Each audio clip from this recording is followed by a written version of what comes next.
wave until they just show up. That might be the trick.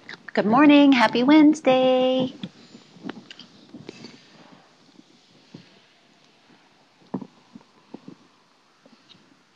Let me know if anybody shows up. Hey.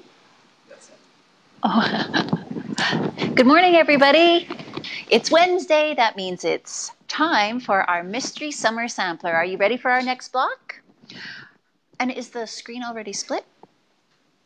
Just on you for now. Just on me for now. Okay, so today we are going to be working on a Mosaic Star. You can see it. I did this one all out of blues and whites, and today I'm going to do one with you that is multicolored. I'm going to have some pink and some red. So I'm excited to get that going.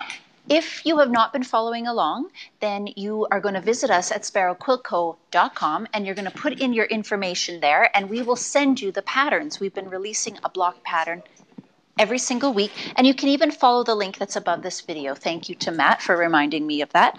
Landon is away in Italy this week, well, for the next several weeks, so it's going to be Matt helping me run the show for the next little while. So you can see that we have been working our way through these blocks. I meant to take down this quilt in behind, but our first block was a card trick block, and I got to admit I was a little bit nervous about that one, but you know what? It was really easy when I laid it all out and sewed it together. It was really quite simple. This one here is a pinwheel variation with the extra little accents in the corner. I'm quite happy with that one. It's very pretty. Then we had another little windmill block. And this one here, I can't remember what we called it, Peppermint Wheel, that's what it was. And I did that to look like a peppermint in the red and green. And last week we did a churn dash, or some people call this one hole in the barn door. And that one was nice and simple. I also gave instructions on how to make that one smaller if you were interested in maybe doing 4 in a block. And a little bit more work involved there, a little more thought to break down all the blocks, but it went together really nice and easy. So to make this job simpler, we've been using a ruler system called Guidelines for Quilting, and these rulers have some cool add-ons which are called the Finished Size Quilting Seam Allowance Rulers. And the big idea here is that we can piece triangle type blocks without having to worry about the seam allowance, because this little ruler add-on looks after the seam allowance for us. Now, when we are piecing half square triangles, typically what we have to do is go to a larger size and then trim it down once we're finished. And these ruler add-ons eliminate that entire step. So that's kind of nice because we get precision and accuracy with the first go at it, rather than having to piece it and then trim it down. That always feels like an extra step. So this is kind of nice. It makes the job a little bit faster and a little bit easier. So I hope everybody, if you have been following along, I would love for you to join our Sparrow Quilt Co daily group and post your pictures of your blocks there. I love seeing everybody's work and the fabrics that you've used. You've probably noticed that I'm kind of a fan of dots, so I've been using dots for this entire quilt. But we are now going to get started on today's block, which I said is called the Mosaic Star. So, hi Cynthia from Arizona.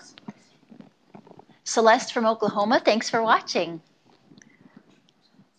Marge is here from Wisconsin. Welcome, everybody. It's so amazing to me how Facebook brings us quilters all together from so far and wide. Isn't it amazing? We had some people watching last week from New Zealand or something, and that just blows my mind. Anna Marie from Denmark. Wow. And what was the last one? Oh, Hannah Marie. Sorry. I always try to get people's names right because my name is so weird. Oh, Cheryl in BC, how's the smoke? Is it starting to lessen yet, or is it still pretty thick? We're finally starting to see the sky here. Said hi to Cynthia in Arizona. Oh, Deborah from North Carolina, welcome. Betty from Florida's here, hi. Eileen. Hello, Eileen. Linda from Washington's here. Welcome. All right. Matt is done reading me names, so let's go ahead and get started, shall we? What I'm thinking today is that I'm going to do pink in the center, and I'm going to do the outer ones in red. So I'm hoping this works out. I don't know if you guys remember, when I was a kid, they always said, never wear red and pink together, but I'm going for it. I'm not too worried about it. I think it's going to look fabulous. So we are going to need 8 squares of white. I'm going to go with 6 squares of red and 2 squares of pink. So let's go ahead and cut our whites first because that's the biggest number, and we'll just get it out of the way. We are going to be setting our slider on our ruler at the 3-inch mark today because we want 12.5-inch blocks, and I've got 4 columns. So to make 12, each of those columns has to equal 3. So that's where I'm going to set my slider, and I've added on the half square triangle ruler. You can tell because it's got an H there, and I just attached it with those little levers, and those suction cups really help too, so make sure that you engage them in place. Now also don't forget that these ruler add-ons are available for your regular 6x12 ruler that you already own at home. They just attach with suction cups instead of those little levers, so you can use these add-ons on your regular rulers too. Just make sure that you're buying the add-ons that are for a regular ruler, not for the Guidelines rulers. So I have got a nice white solid fabric here.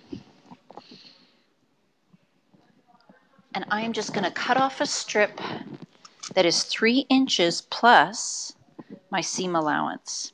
So that works out to be 3.854, but there's no way to cut that with our real rulers. So that's why we always have to cut big and then trim down. Now I will be able to get 8 of these out of a regular strip. So what I always do first is trim off the side that has the fold and the selvage and just get rid of that stuff.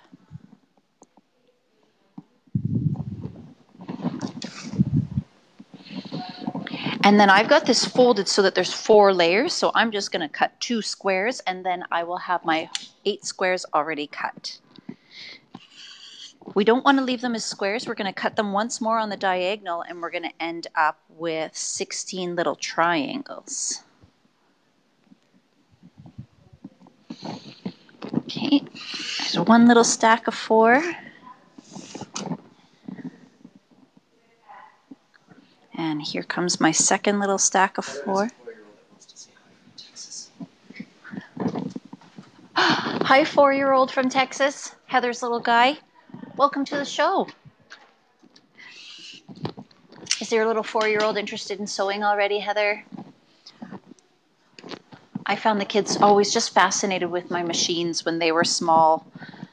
Well, they still are. They all still want to learn how to sew. We've been working on pillowcases this summer. Even the little boys. You just buy them some boyish fabric, and it's just a couple little simple seams.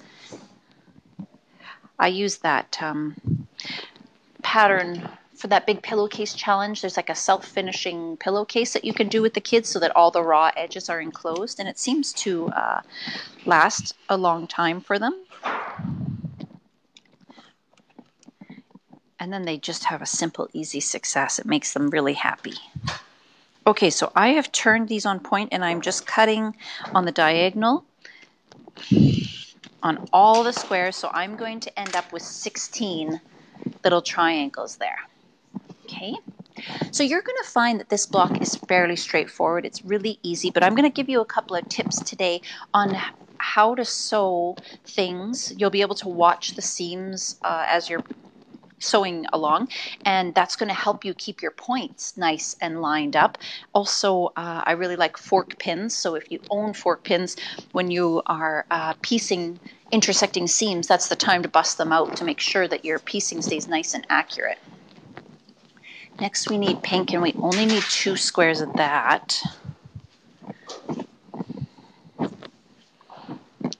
So I better trim this one up first and square off that first edge.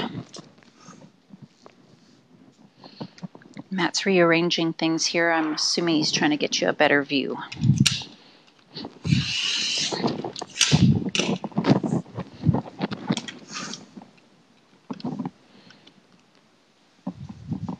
So it's very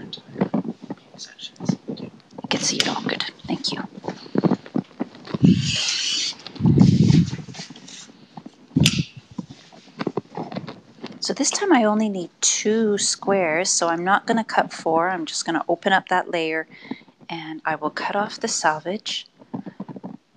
Now don't forget, everybody, to share this video. My prize today, I'm going to send you a set of Guideline Rulers. The 6x12 ruler. You're going to really like it. I really like that slider on the back side. It helps me stay very, very accurate when I'm cutting. So now I'm going to cut the 2 squares out of this strip. And then these also will turn on the diagonal and cut from corner to corner.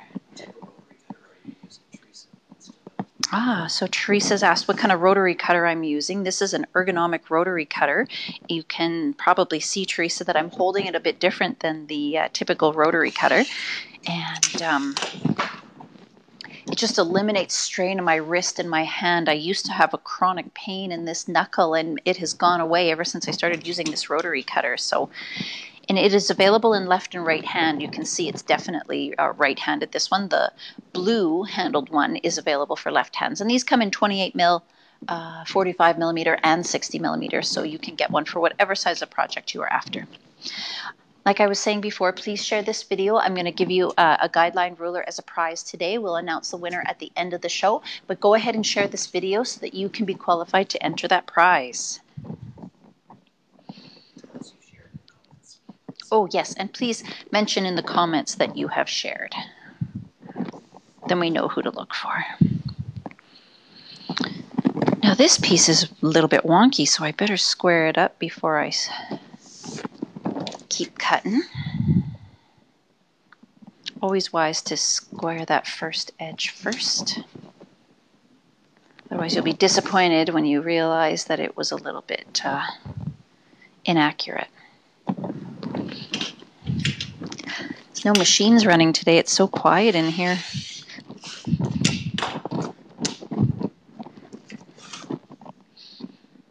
So these red squares, I figured out I'd need 6 of them.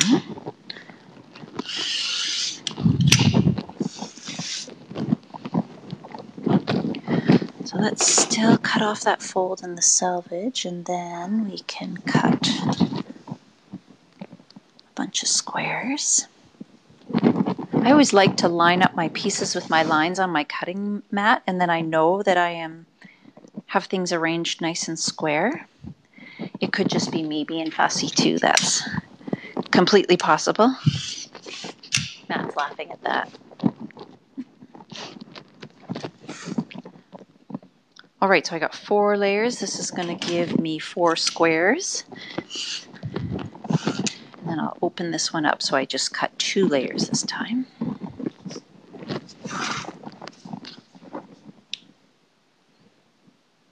Red dots always make me think of Minnie Mouse.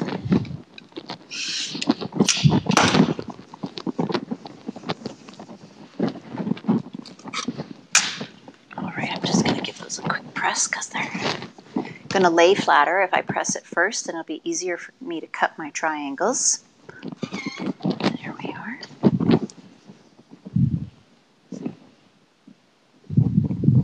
Stack those all up and cut them all in one shot. Just be efficient today. All right, from corner to corner, and then we'll just go ahead and give that a slice. There we are. All right, so now we can lay this out and have a look. If you're just joining us, welcome. This is our Mystery Summer Sampler for 2018. We have been working our way through a variety of different sampler blocks. Today we are working on a Mosaic Star. Isn't that pretty?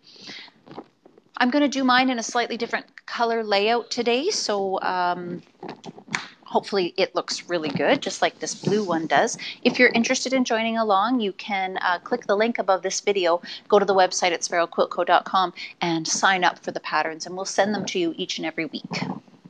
If you are just joining, don't worry, it will give you access to the blocks you've already missed. We also do a Stash Busters series on Fridays. So if you're interested in using up any of your stash, join us at 10:30 on Friday mornings on our Facebook page here, and we will be doing free patterns and tutorials to help you use up your stash. Because I know you've got one, I've got one, It just seems to grow and grow and grow. I need to keep this handy.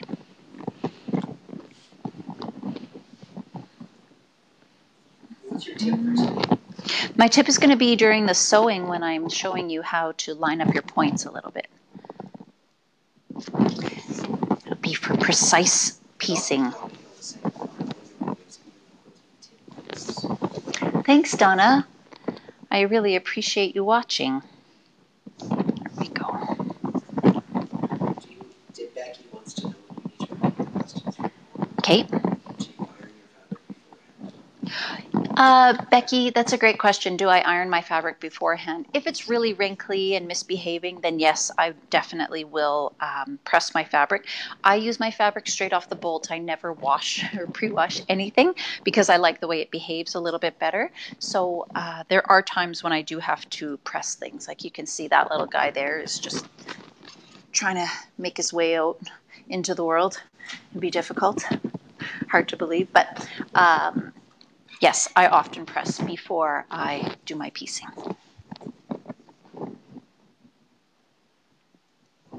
Laura says she loves her stash on Fridays. Oh, Laura, I'm so happy to hear that you love our Stash Busters Fridays and that it's inspired you to start sewing again. Every once in a while, we all just kind of get into a little bit of a sewing funk. So it's good to get back at it. Oh, I think this is going to work out just fine. I'm liking the look of this already. Once we get these all laid out, we're just going to piece all our half square triangles together. And there are 16 of them, so it's going to take a few minutes. Joyce says, I'll never be able to bust my sash as long as you have Saturday auction. Oh, Joyce. Joyce says she'll never be able to bust her stash while I keep having Saturday auctions. So we do these auctions on Saturdays where we clear out remnants and, you know, just things that we've had for a while. So Joyce is probably our #1 shopper on Saturday. Thank you for that, Joyce. It certainly lightens our load. But I'll just keep giving you free patterns, okay, Joyce, so you can use them all up.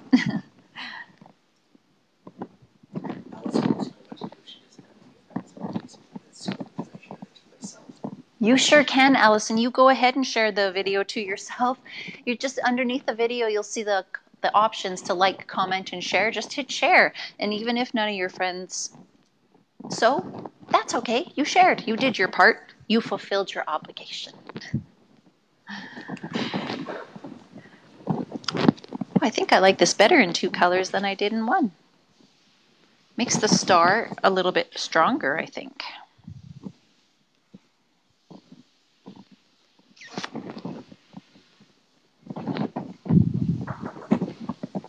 Come in.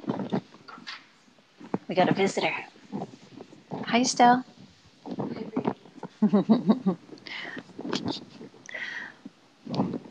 So our customer service manager, Estelle, is just ducked in to ask a question. What's that? Oh, yes. Oh. So this is our darling Estelle. She is the girl you will talk to on the phone. Sometimes it's Jay, but it's been Estelle lately. That's okay. You're allowed. All right, so this is all laid out. Now, I just got to double check, make sure that I've done it correctly, although I do see a star there. Thank you. That's there, that's good. So they kind of alternate directions, but not always in the way you expect. So that's why I always have to double check it against my successful block, and then I know that I'm set. We are going to go ahead now and sew these all together.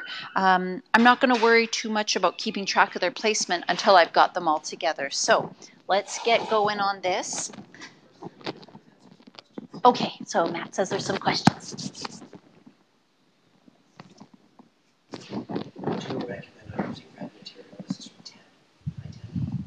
Hi, Tammy. Great question. Okay.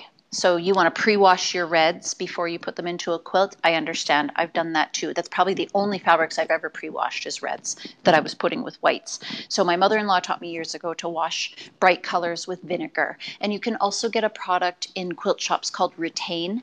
I'm not sure what's in that, and I've never used that. I always just default to vinegar. So put about a cup of vinegar in your wash or whatever that Retain bottle advises, and just wash those fabrics up. Put them through the dryer because the heat sets your inks and sets your colors.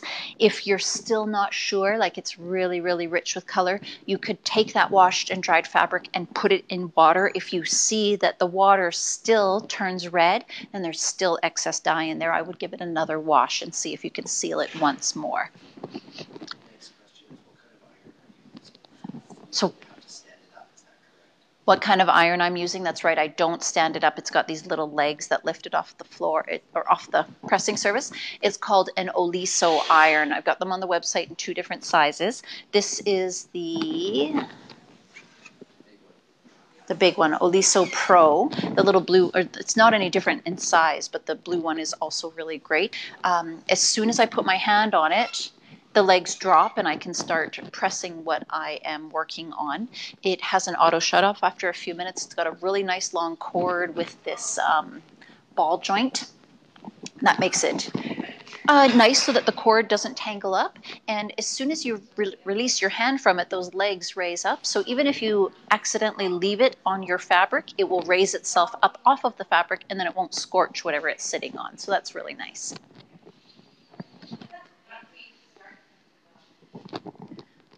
All right. Was that it for questions? Awesome. All right, so let's get sewing these together. Thanks for your questions, guys. I always encourage you to leave your comments and questions there in the comments so that we can hopefully help you out in some way, shape, or form.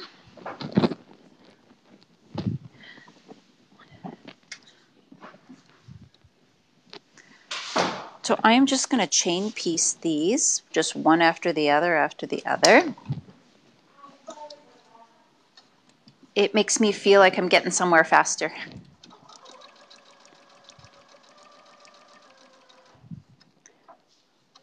So always be gentle with triangles. You are dealing with a bias edge of fabric there, so that means it can stretch or be pulled out of place kind of.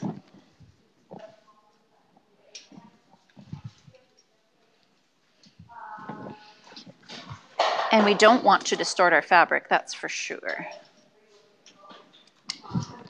Looks like you're getting a better close-up view of the piecing.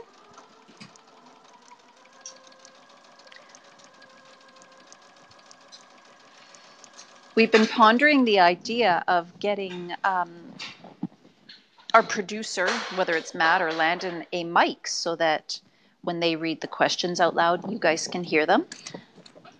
And they can share the comments and add to the show. What do you guys think? Do you think it'd be a good idea for the other person to have a microphone? Then they could talk directly to you. And that'd be a good thing.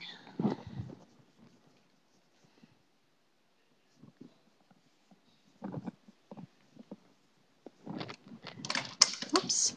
So this is the benefit to cutting your triangles into triangles ahead of time, is that you don't have to sew twice.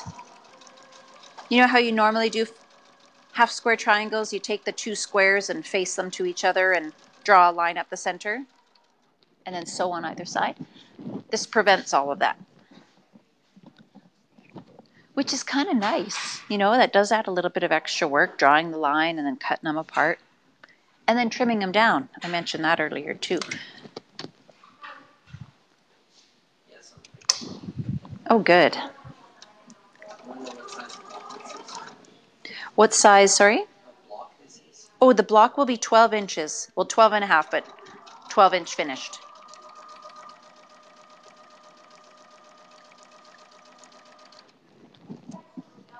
Now, don't forget to share the video, everybody. I want to give you a nice prize of the Guideline Ruler. So in order to qualify for the giveaway, make sure that you share the video and then leave us a comment in the comments there that you have shared it.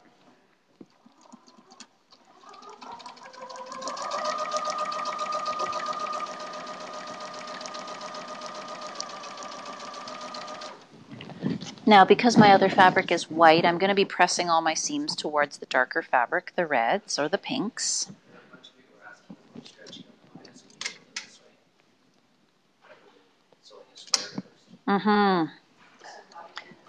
So Matt was just saying that lots of people are asking about sewing on the bias, and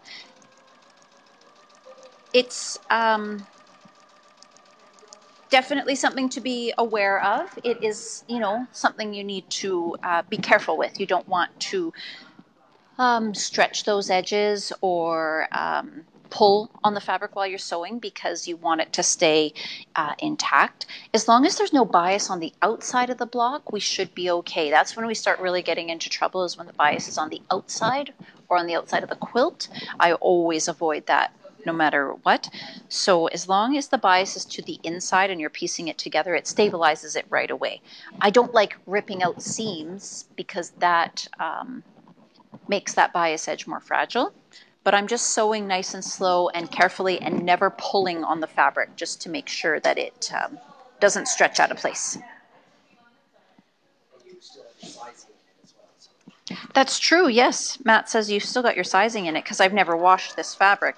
If you have pre-washed your fabrics and you find that they're just a little bit limp or spineless, like they've got no body to them, then use some spray starch and that will help stiffen up those fabrics and give them more strength, and they'll be easier for you to work with. That's why I don't pre-wash my fabrics, because I don't like how they behave after they've been washed. They just lose all their backbone.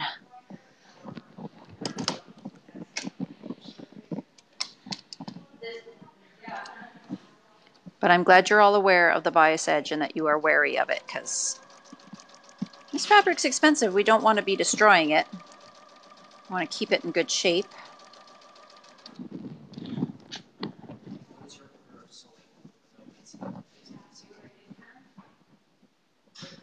My order of sewing, I'm just going to join all the triangles and make 16 little squares, and then I'll join it all in rows. And I am pressing towards the darker fabric, which alternates the direction of the seams and makes everything go together nicely. But after this point, I'll lay everything back out again to make sure that I've got it in the correct order. This one's a little bit tricky to the eye, so I have to make sure it's correct.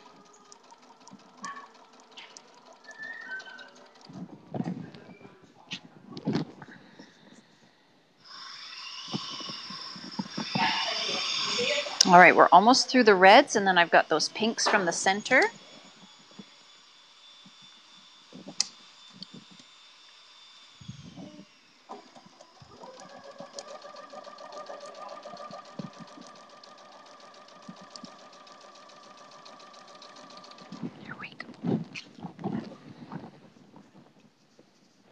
So how do all of you like to keep your 1/4 inch seam accurate? Do you rely on your 1/4 inch foot? Do you have some other sort of add-on that you put onto your machine to ensure that things are accurate?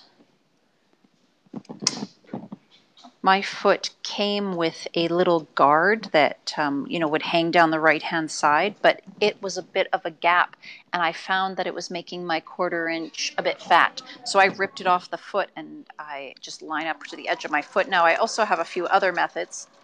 The Ideal Seam Guides are quite handy. Depends on what I'm working on. Pardon? Speak a little louder. Okay.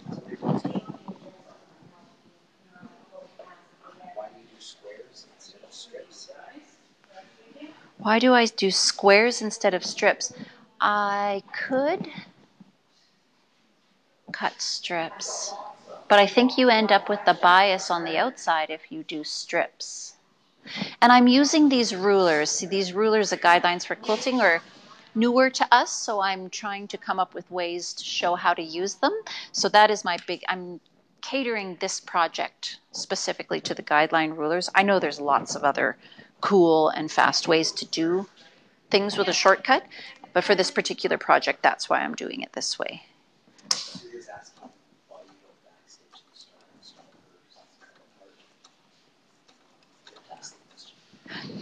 So Sue is asking why I don't backstitch at the beginning and end, because she finds her pieces come apart. So when I chain sew, it leaves a little bit of thread in between each segment that I've sewn, and I trim in the middle of that thread, so it leaves a little bit of thread hanging past the edge of the block, and just a wee bit, maybe 1/8 of an inch, but that is enough to kind of keep those edges together. Plus I'm taking this and sewing it right together immediately. I have found over the years, if I backstitch, I go forward and then come back, and when I go forward again, it pulls that corner in, and I don't really like how it makes things, how it affects the sewing. I end up with piecing that is a little bit smaller than it should be, because it pulls in with tightness at that corner where I have backstitched. So that's my preference, is not to backstitch. I would never tell you not to backstitch, though. If you want to do that, go for it. It's going to make things more secure for sure. Ah, Matt's suggestion.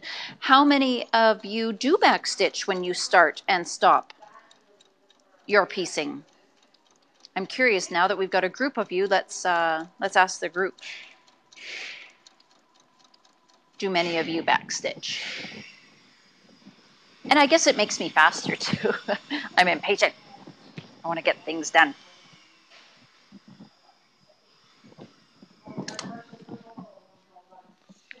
Now, I'm not sure if we've got any new joiners, but if so, welcome to our Mystery Summer Sampler.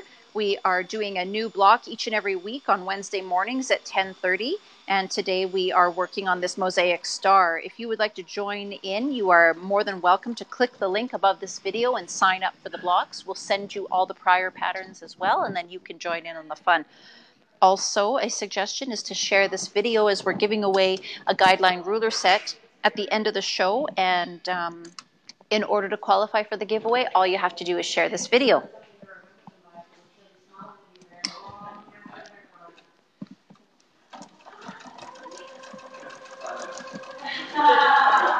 We also do a show on Friday mornings called Stash Busters, where there's free patterns and tutorials to help you use up your stash. Right now we're working on a rag quilt, so if you've never done a rag quilt, tune in on Friday morning so that you can see how that is done.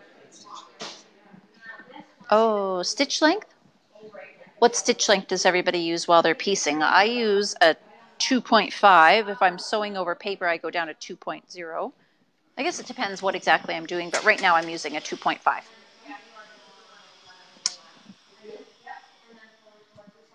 Getting any answers on backstitching? Nobody backstitches.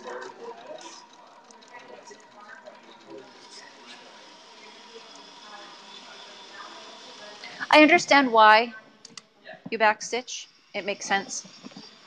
I guess I'm just too impatient. We need to get the show on the road. All right, let's bring this iron a little bit closer. Oh, she's full. She's dripping all over.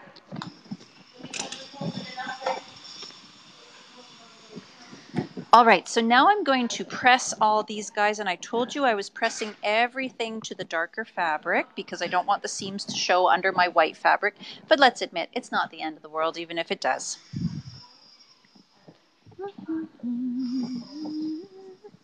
So the chain piecing makes it nice, easy for me to line everything up and just get piecing or get pressing everything. I'm just gonna set my seams, and then I open the fabric.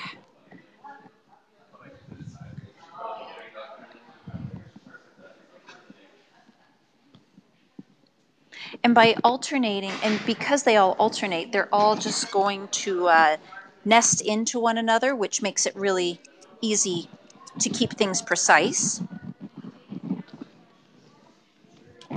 And we all know precise is good.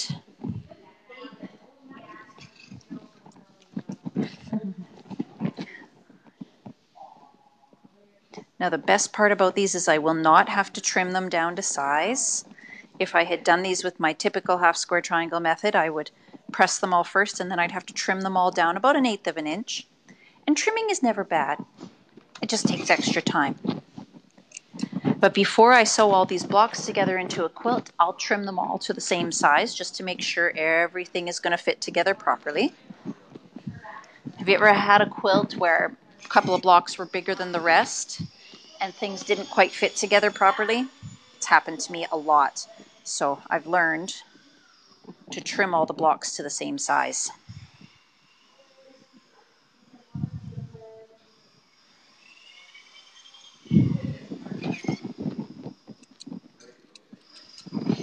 All right.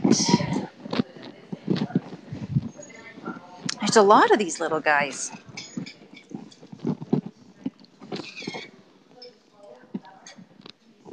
Do you like how my iron stands up all by itself? It reduces the strain on my wrist and my elbow. I tell you, this getting old stuff is not for the faint of heart.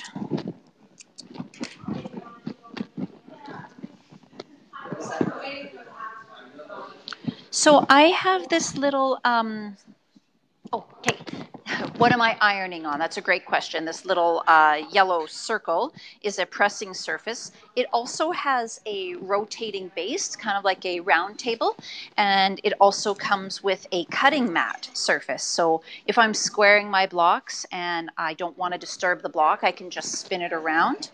But this is just a nice little size pressing surface for when I'm doing these videos. It doesn't take up a lot of room and I can move it around very easily. I think they're all out on the island there. That's going to get the base for us so that we can give you a better look.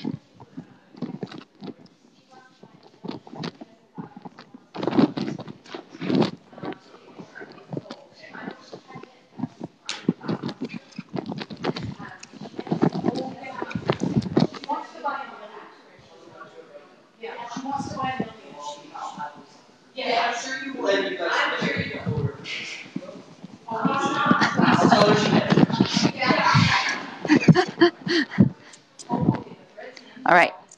Now Matt's out there talking machines a little bit, but he'll be back in a minute. And then I can show you the base of this cool setup.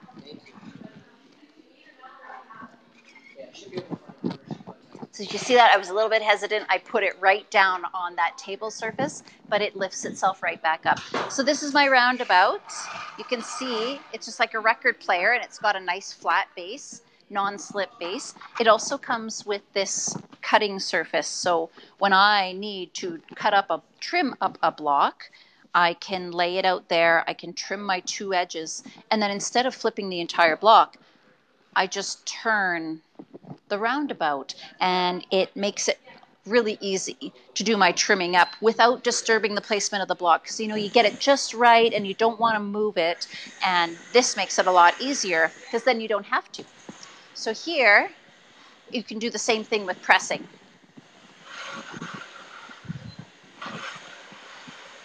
I can lay things out,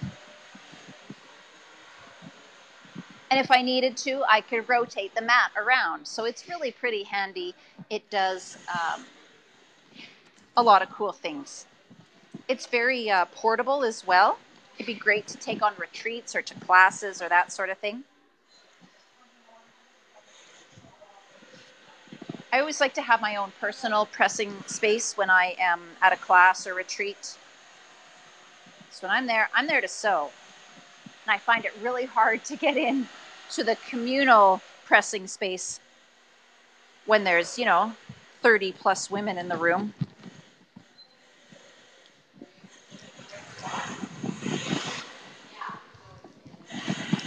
Okay. Yeah, it would be a great lazy Susan at dinner time. It's multi-purpose. That's for sure. All right, so let's set this off to the side. That there. This here. That there for a couple of minutes. All right, so let's lay back our block out again. And all right, I'm going to start at the top, and that way I can keep myself a bit more organized, know what I'm doing.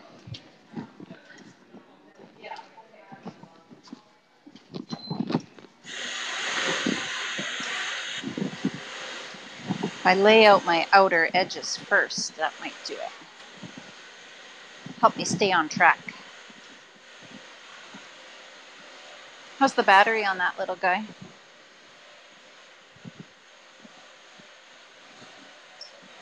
Yeah, I can put up with the noise if we have to charge it. Yep. Can you hear those machines roaring now? Out there finishing quilts.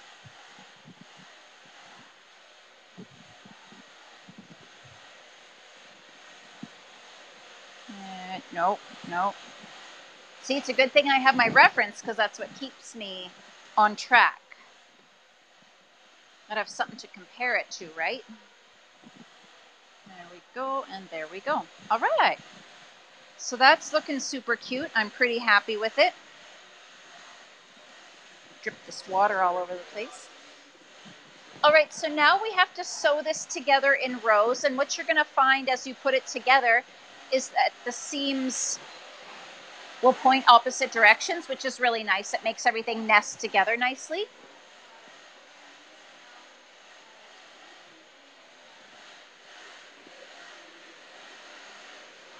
So I need to sew down this side. I better put a pin in just to keep track. But I always like to show what I'm talking about with the seams nesting. I like to open it up and make sure that they're touching. They have this close-up view, right? Okay.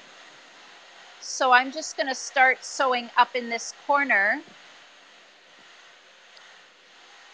And I really take my time at the beginning there. There's a lot of thickness right here in that first part of the seam.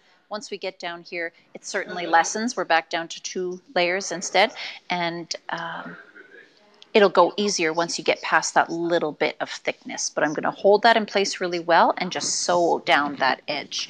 And we'll do the same thing to put these all together in pairs. Is it blurry, everybody, or can you see okay?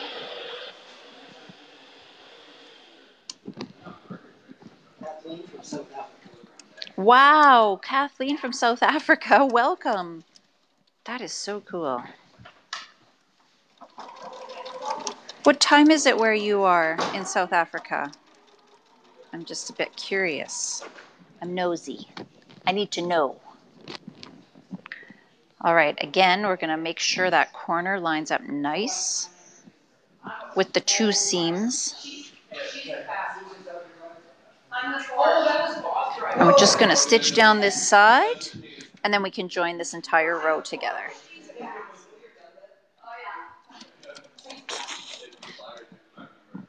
We got a couple of renters out there, Karen and Lorraine. They come all the time together, and Karen is a speedy girl. Just getting the job done. But they have fun. That's all that matters. Finish quilts. Get those done so you can use them, right? Okay.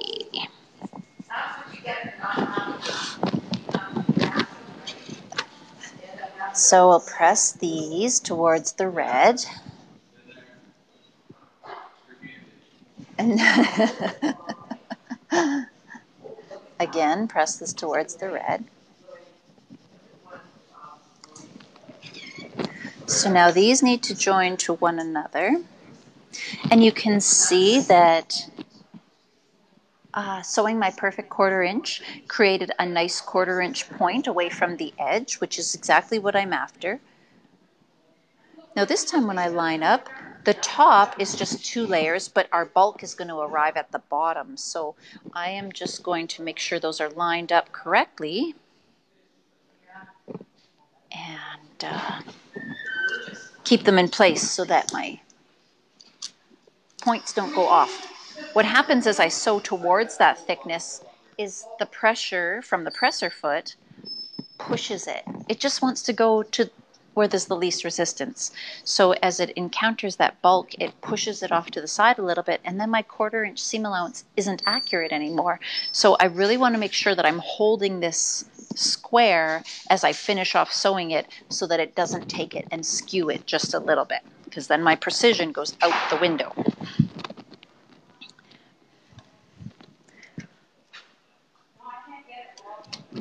All right, here we go.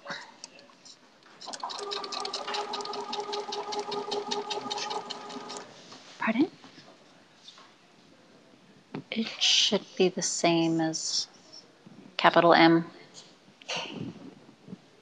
Yep, should be.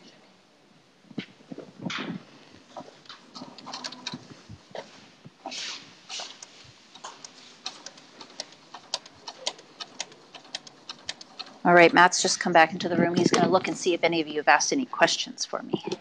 Please.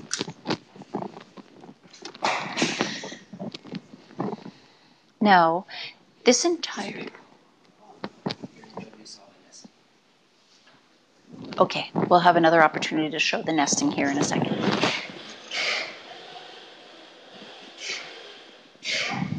But babe, I didn't hear you. Can you do the nesting now?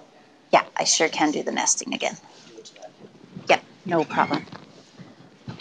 All right, so before I get to the nesting, I'm going to show you that in just a second here. I've pushed all those seams or pressed all those seams in towards the right. So this next row, all the seams will go to the left, and then that will be easy for them, again, to nest. So I'm about to sew this red to this pink, and I'm going to put those on top of one another so that the right sides are facing. And what I want to show you in regards to the nesting is how those layers look inside. Okay, it's going to get loud here for a second, guys. Go ahead, Bob. So I'm going to open up this seam. Good. Okay. So when I open it up, you can see how the pink is touching the red inside. I've got the pink seam pointing to the right, and I've got the red seam pointing to the left. So when I pull that back, you can see how they touch each other inside. All right, and then I'm going to hold that in place, even pin it, and then when I encounter that seam, it's not going to shift or slide or leave any funny gaps in between those two colors. I want them touching. So I'm going to pin that in place, and then we're going to sew over that. I hope you could see that better that time.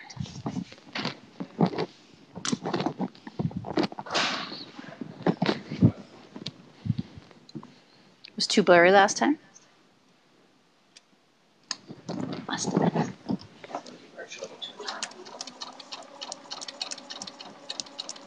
Oh, like I was, okay.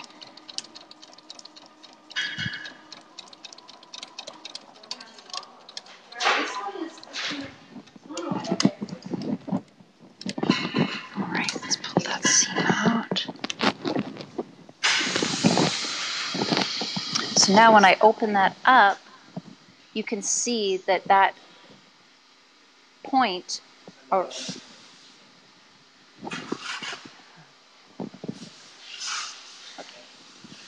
now when I open that up, can I see it okay? My point is exactly a 1/4 inch from the edge of my piecing, which is exactly what I was after. They just nested together perfectly. Okay, let me know if you've got any questions about that. What is a fork pin? Oh, a fork pin is a double-ended pin with a U-turn at the top. I'll show you one in just a second here. I'll use those when I'm matching these next set of intersections. I don't have a lot of them.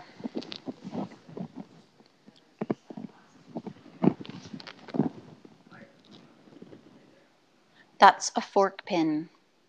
So you can see it's got the 2 sharp points at the bottom, and then at the top there's a U. And that U just brings the intersection together really nicely so that your points don't ever go off.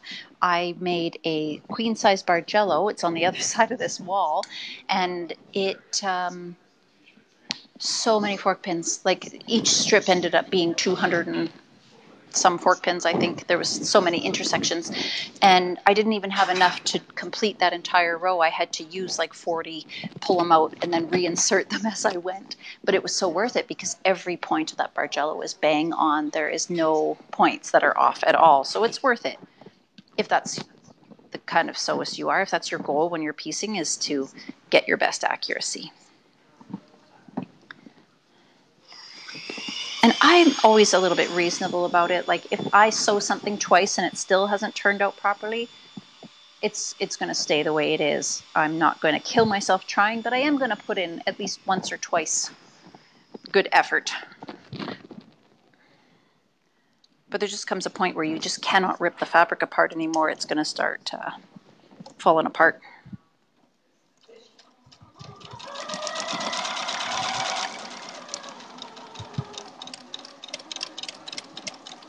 There we go. So that one had the thickness at the end. I had to hold it in place as it finished up to make sure that it didn't push it off to the side and make my accuracy go out the window. Now this time I'm pressing all my seams to the left, so this time I'll be pressing towards the pink fabric. Joyce would like to know if you've ever made Oh, I made sort of one. It was okay. Thank you for the reminder. Joyce is asking whether I've ever made a pineapple quilt. And what I have made is a log cabin. After each log you attached, there was a square that went on the corner, and I believe that's kind of pineapple-ish. It was a lot of work, but it's beautiful. I'm really happy with it. I still have to get it quilted, but I really, really did like the look of it.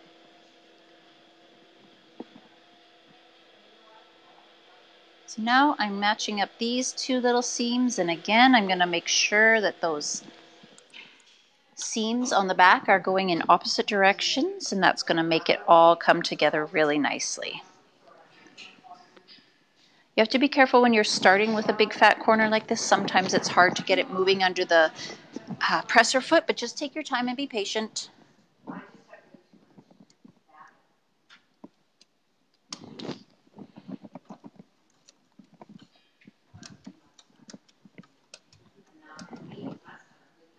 There we go.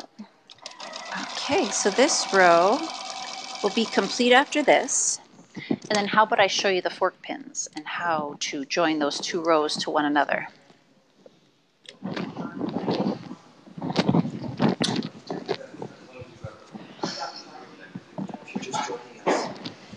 Oh, if you're just joining us, welcome to our Mystery Summer Sampler. Today we are working on a Mosaic Star block. This is block 6. You can see the prior blocks on the wall behind me. Is that correct? You can follow the link above this video, and that will take you to the website where you can sign up and you can get the patterns for all of these blocks that you see on the wall behind me. You can also check out our prior videos where I've done tutorials on how to piece each and every block.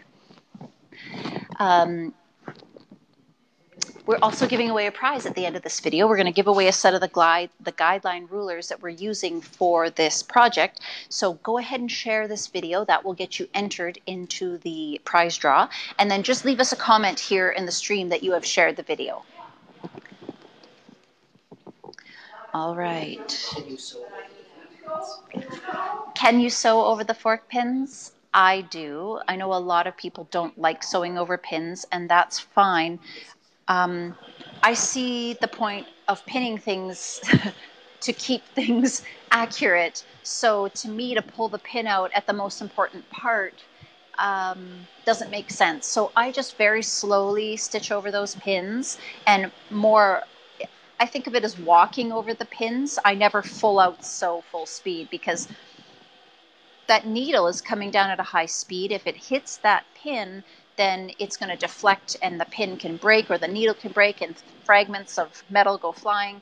And so I don't want that to happen to you. So slow right down and just go over it slowly to make sure that nothing breaks, nothing goes wrong. That's what I want for you. Or just put your safety goggles on and you'll be fine. Just kidding. Can I have a close-up again? I'm going to show them the fork pins and how I am about to line up these intersections. So you're going to see that it looks a lot like the prior one. Don't put that in your mouth. Gotcha. This is really an awkward angle. So in there I have got my seam allowance, and right now it's overlapped just a little bit. I'm trying to hold it well so you can see it. When I pull it back, what I want to see are the two red fabrics touching. Looking at the edge, I want it to just look like the two U's of the seam allowance are just touching each other, just kissing. And then what I'm going to do is put this pin in on either side of that seam. Hopefully you can see that thread right there. It's the seam. And I'm going to insert the fork pin there, in and then back out. And so that's what it's going to look like once it's in there.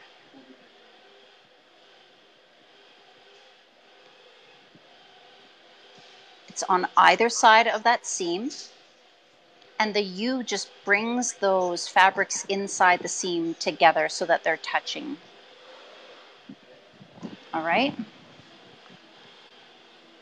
This next one is extra thick because it's got two diagonal seams joining in as well. And I'm just going to do the same thing. I didn't bring my package of fork pins, so I've only got two here. We're just making it work.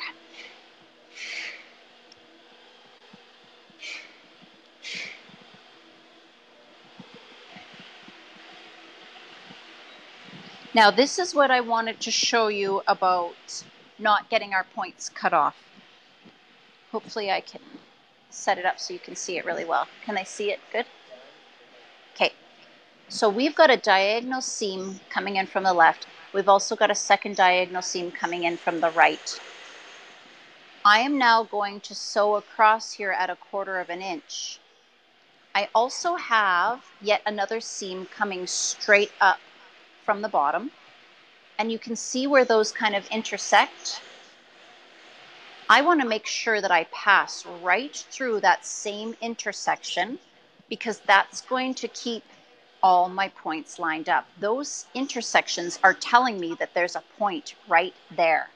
So if I very purposely sew across that intersection, my seams inside the current piecing are going to line up really, really well. Even a thread off. Yeah, Matt's reminding me that just a thread off is probably best because you don't want to pinch the tip of your point. You want to make sure that you're just outside it, and so that your seam allowance, so that you can open the piecing up and still have that point show inside. So I would sew a thread above the intersection to make sure that that lined up really, really well. Please, please ask if you've got any questions. I hope I've explained that clearly. Tried to show it clearly anyways.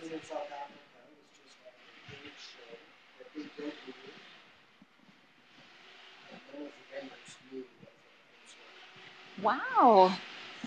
So Kathleen is just saying that she was at a big show in South Africa and at a big guild meeting in South Africa, and none of the vendors knew what fork pins were. I think they're the best thing going. I use them all the time, all the time. I just think if you're going to all this effort to make a beautiful quilt, let's make it look good, right? Because this fabric stuff, it's not cheap. We're not giving it away. All right, so I've got all my intersections pinned, all my seams are lined up. Let's go ahead and sew this now.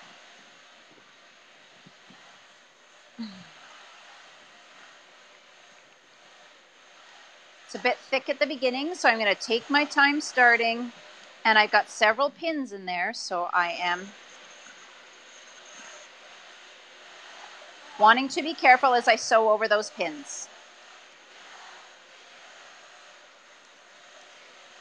All right, I'm coming up to that first fork pin, so I'm just going to kind of dawdle over one stitch, doot, doot, doot. There we go, good. Now I can sew a wee bit faster until I get to the next one. Make sure that your seams aren't flipping. You want to keep them in the direction you've pressed them. Walk over that pin. There we go, we're back. Slow and steady over this next one. There it is. All right, and we're going to finish off nice and square so that nothing shifts around. Keep your seam allowance lined up nice. There we go. All right, let's get rid of all these pins and see how our points turned out inside. Okay, so Matt has just shared a link there that is for the fork pins. If you're interested in seeing those on the website, go ahead and check those out. You're going to love them.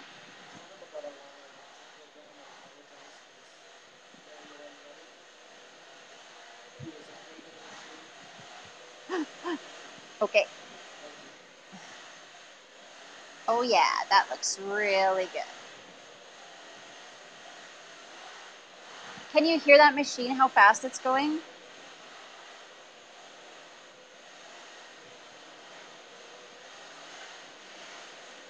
All right. So what you hear is our long arm rental program. I mentioned that Karen and Lorraine are out there quilting today. It's funny is that the speedy one, Karen, she's this tiny little gal. She used to be terrified of the machines, but not anymore. Can you hear her racing out there? That's her finishing quilts fast. This is her third quilt in half an hour. That's insane. That's awesome. All right, so let's have the close-up again, please, Hannah. I'm just going to show them how my points all turned out.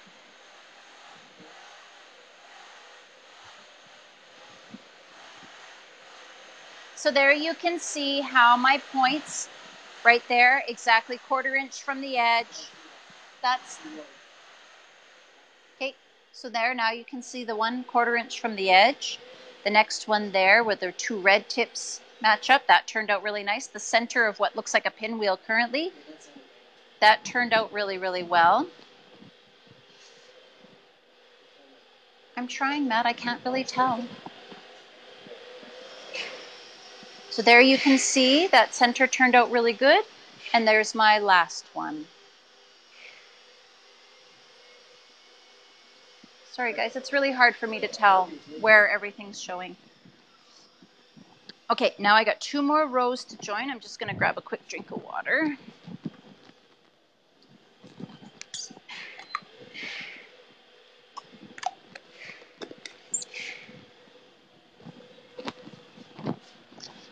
All right. Let's finish off this little block. And remember, guys, you've got an opportunity to win these rulers today, the Guidelines for Quilting Rulers. So go ahead and share this video so that you can be entered into the draw to win the prize. I hope you heard me earlier ask you to join our Sparrow Quilt Co. Daily group. That's a group for all of our followers where they can share their progress, share the quilts they've made.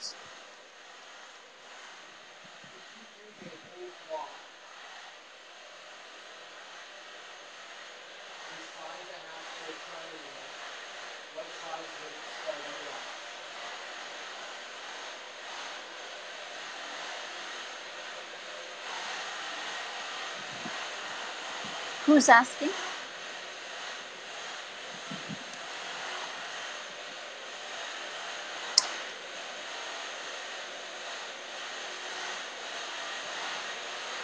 Okay, so we have a question. If you use a whole block, I'm assuming you mean instead of the triangles. If you piece your squares with right side spacing and draw the line down the diagonal, I assume that's maybe what you're talking about. I ask you to cut those. I got it here, just a second.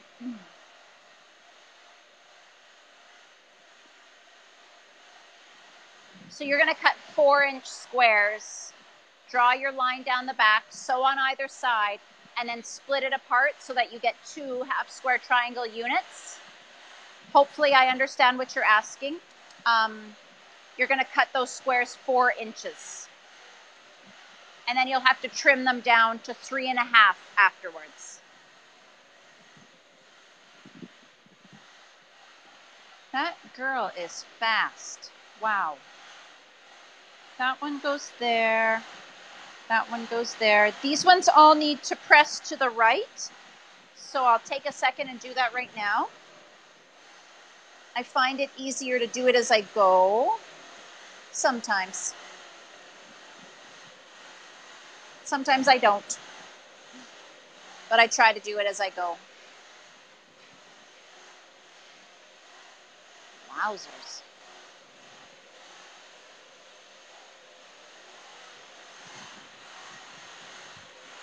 I think this pink in the center is making it a little bit easier for me to keep track of it. That's a good thing. All right, let's join these two little units to form a full row. That looks really good.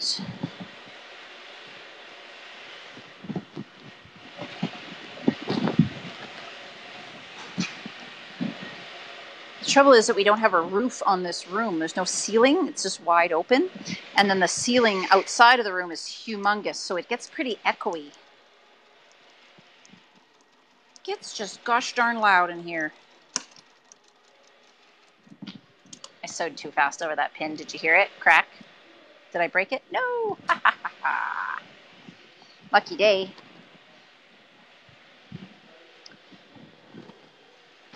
And I am lucky. Like I said, I've never had a pin break or fly up into my eye or anything, but I've been there when it happened to someone else. So I know that it is possible. And I'm not disregarding that. I like to sew over pins. What can I say?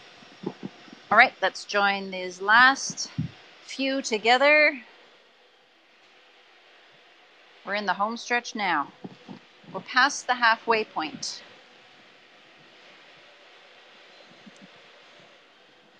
Now, did that tip about the seam intersections and how to keep your points preserved? I hope that all made sense. Please make sure you ask questions if you have any.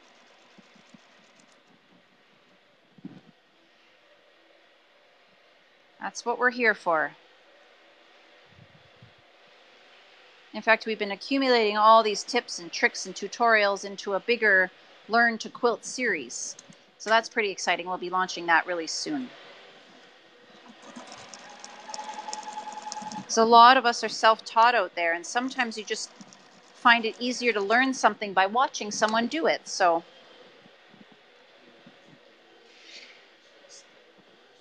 sure.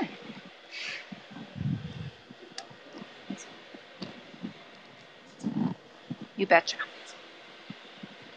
All right. Leave that there for just a second. All right, so I just am going to do a quick little overview of the actual guideline rulers. Matt asked me to give you a better idea of what's going on with them. The giveaway.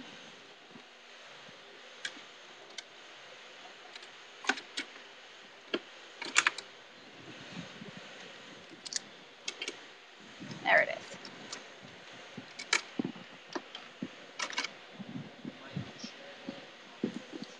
Okay.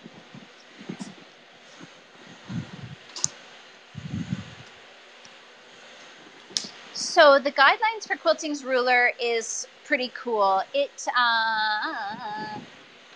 needs more bits and pieces. They're kind of modular, and that just means that you can fit pieces together to make something larger. So your base piece is just 6x12 regular ruler. What's unique about this is it's got these non-slip edges, and it's also got this slider that you line up to the width of piece that you're cutting. And so that locks everything in place really well, and it doesn't allow your ruler to shift when you're cutting, which we all know is really good, because when the ruler shifts, that means your cutting is inaccurate, and then it's harder to piece your pressing. It's harder to piece your fabric together when things aren't accurate. So like I said, that slider is adjustable. I can set it at 1, 2, whatever fraction I need.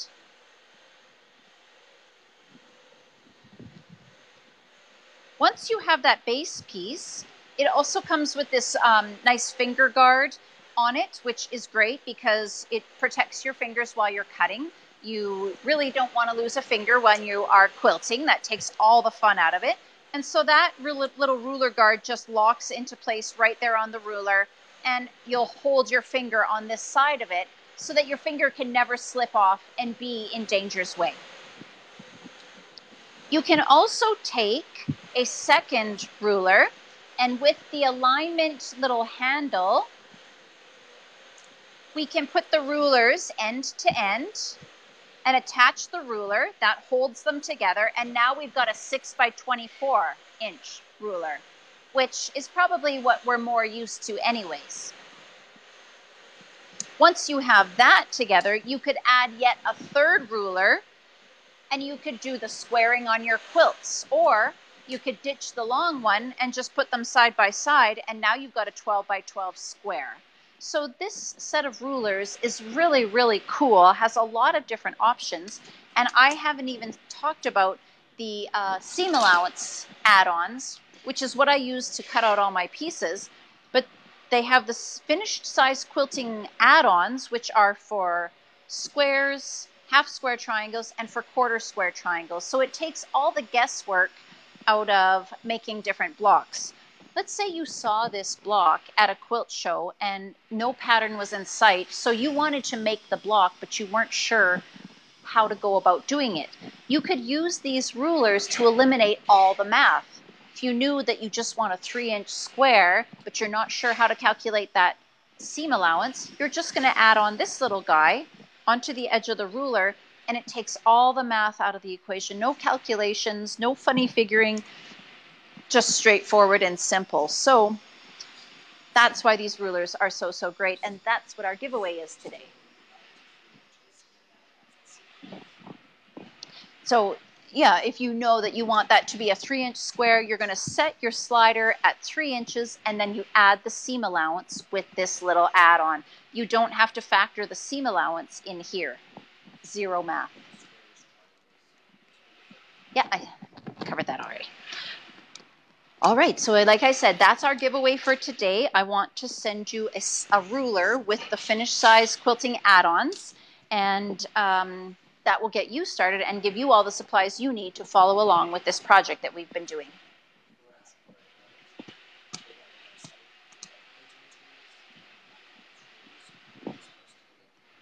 Okay, so for those of you that are wondering where to get these rulers, you can see that Matt has just posted a link there in the comments, or you can go to our website. You're going to click on Quilting Tools, and then you're going to get a drop-down menu, and you'll see Guidelines Rulers under Quilting Tools, and that will show you all the different options that you can get.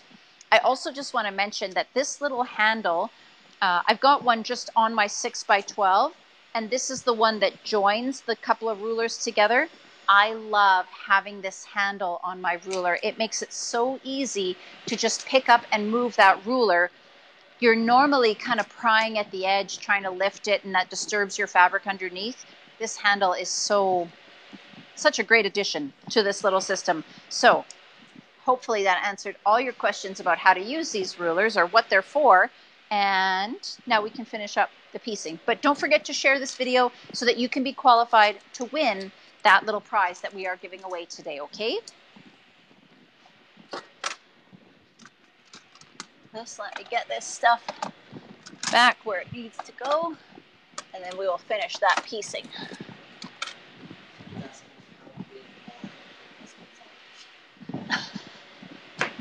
How big are my husband's arms? They're humongous. He's a big man. He's been working out really hard at the gym. And I have to feed him lots.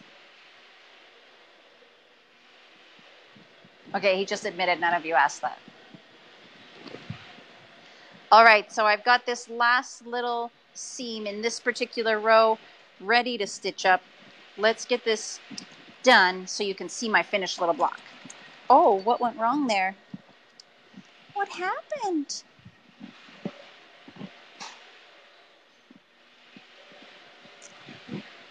My machine just had a seizure or something. I don't know. It's okay now, but...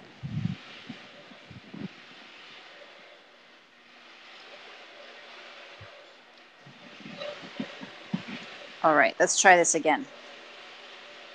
Maybe I'll try rolling that down first. What's going on? Something's pulling funny. Let's see if there's thread here.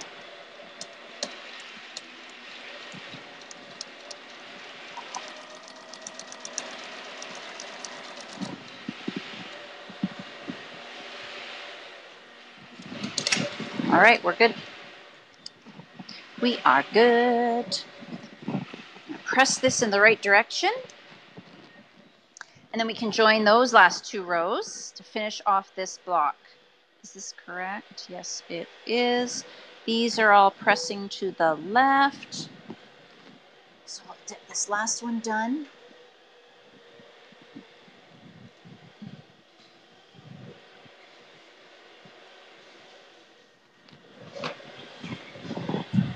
Nope. See, and that's why we lay things out. Sorry? Okay. So if you are just joining us, perhaps you've clicked on this link, you saw a friend share here on Facebook. Welcome to our Mystery Summer Sampler Quilt. We are working on a different block each and every week. You can see the prior blocks on the wall behind me. Week 6 is what we're almost done now. This is the Mosaic Star pattern. If you are interested in joining us, you can click the link above this video and sign up on the website. Enter your email address and we will send you an email with the patterns attached so that you can join in. So that's our Wednesday program. On Fridays, we also do a Stash Busters program. And right now we're working on a rag quilt. Let's just put this up out the way for a second. Oh, that one's pinned in. You can see this great flannel rag quilt that we have been working on the past couple of weeks. It has been a lot of fun and it's so forgiving, rag quilts. It's a perfect project for a beginner to start up with. So if that's something that you'd be interested in, we do that on Friday mornings at 10:30, also here on Facebook.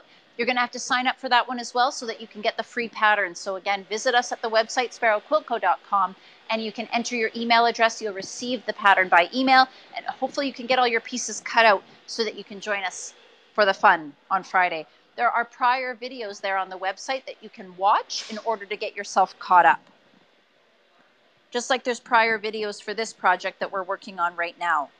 Check out all those prior videos. There's little tips and tricks there that will help you get going in the right direction.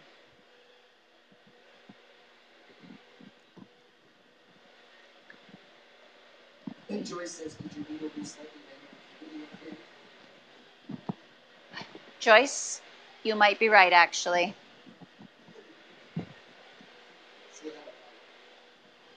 So Joyce said, could my needle be slightly bent after hitting a pin? It's possible. It absolutely is.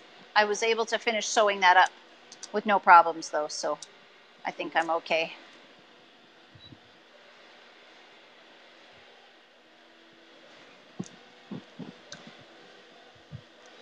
All right, so again, I have got that pinwheel type intersection where the two, maybe I'll give you the quotes up again of this. Do you have the close-up on? Okay.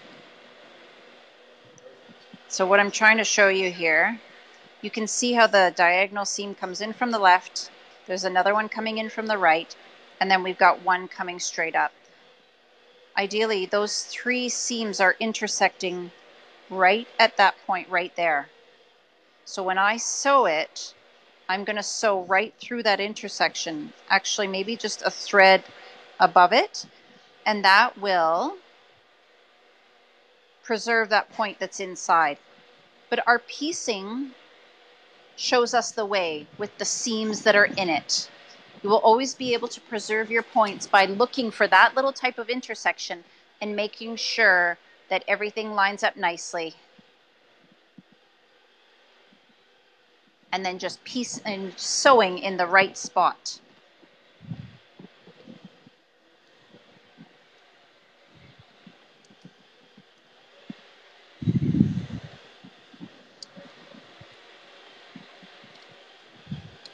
Okay, again, this beginning is thick, so I'm taking my time.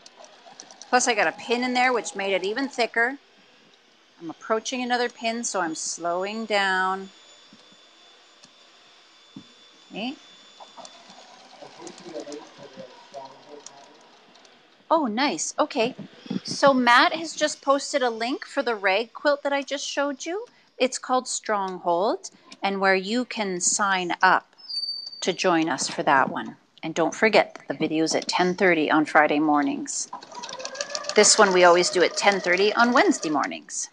I'm getting close to another pin, so I'm just going to line up this corner. If I am at work, Katie wants to know that I miss Oh, Peggy, that's a great question. If she is at work and misses the video, will she be able to watch it later? And okay, so the link in the description has the link for all the blocks, you said? Okay, so then you can go there and you can see everything that we've done prior. As we do these live videos, they get recorded and then we post them again. We put them on our website, we put them on YouTube, and they live here on the Facebook page. But they might be easier to find on the website and the YouTube channel. And then you can see everything. So if you are working during the day but you still want to participate, don't worry. You can watch these videos a little bit later. And while you're on our YouTube channel, go ahead and subscribe to us while you're there. Then you'll get a little notification every time we add a new video. And that way you'll never miss out on any of the fun.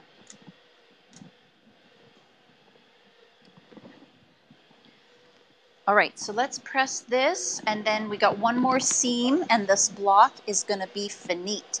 Let's give you one last chance here to share the video, and then that will qualify you to win the Guideline Ruler prize pack that I'm giving away.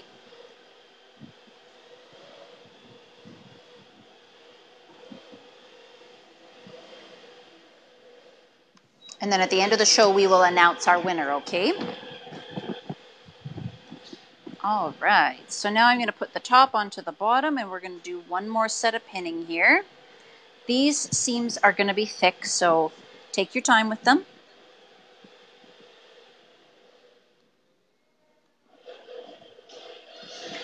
Making sure everything lines up inside. Putting in my pin.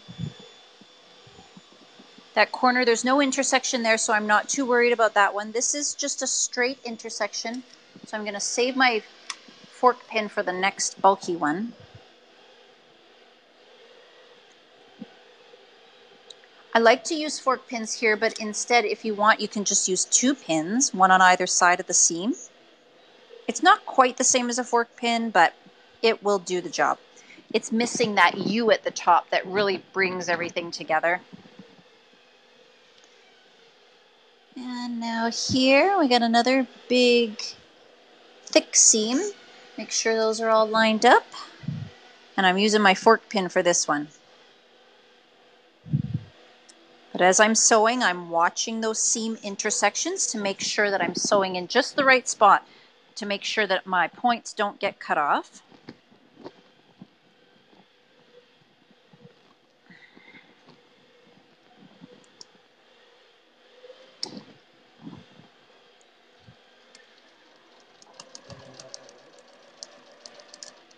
Announce the winner. Yeah, you got one picked. Okay, slow down over this big fat seam and pin. Sometimes I find it helpful to hold the pin down.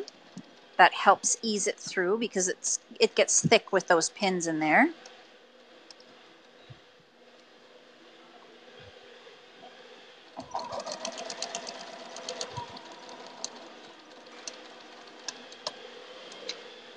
All right, we've got a winner.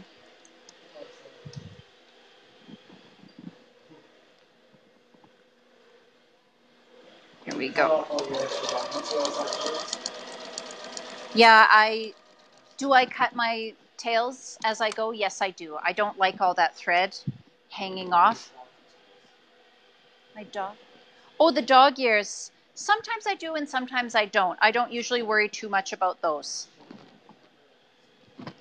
Okay, so the question was, do I cut off the dog ears? And we get those as a result of piecing triangles. So you can see I've got those little triangles sticking up. I've got them here as well. And some people like to cut those off, reduce the bulk in the back of the block. I don't worry about it too much. It is an option though. Go ahead and do it if it's something you like to do. So our winner of our ruler pack today is Sandy Pinkston. Congratulations, Sandy. Here's what I need you to do. Send us a private message on the Facebook page here. in the inbox, and you're going to send us your email address, your phone number, and your shipping address. And then we will get these items in the mail to you. Oh, wow, that point is terrible. This one's perfect. The next one is awful. You want to see my awful point? All right. So I'll show you the good one first. Do we have a close-up? Okay.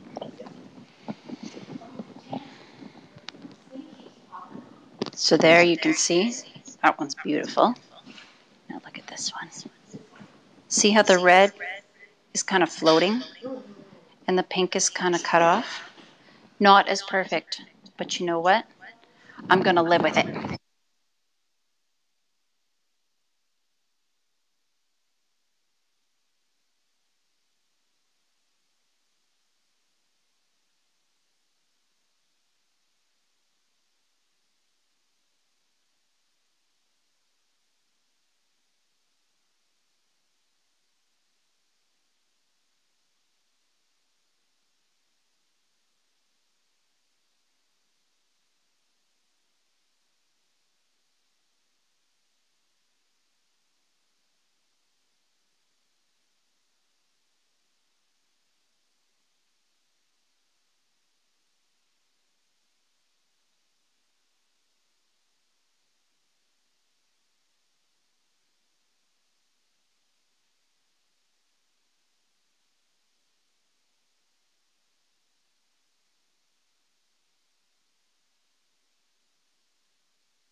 All right, can you hear me now?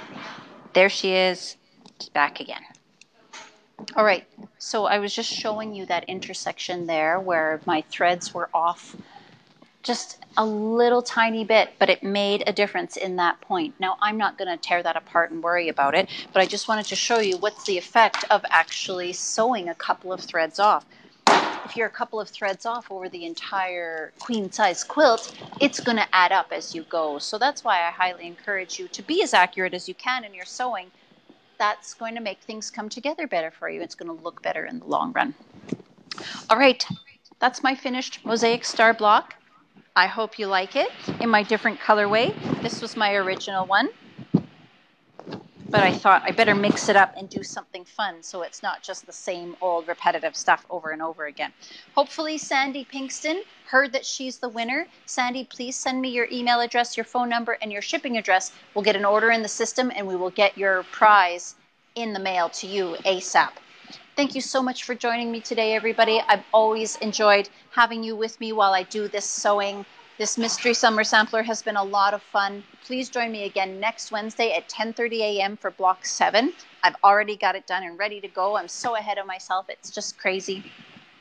And also join us on Fridays, 10:30 a.m. for our Stash Buster series. This week we will be working on our rag quilt, which I showed you just a moment ago, but here, let's have another peek.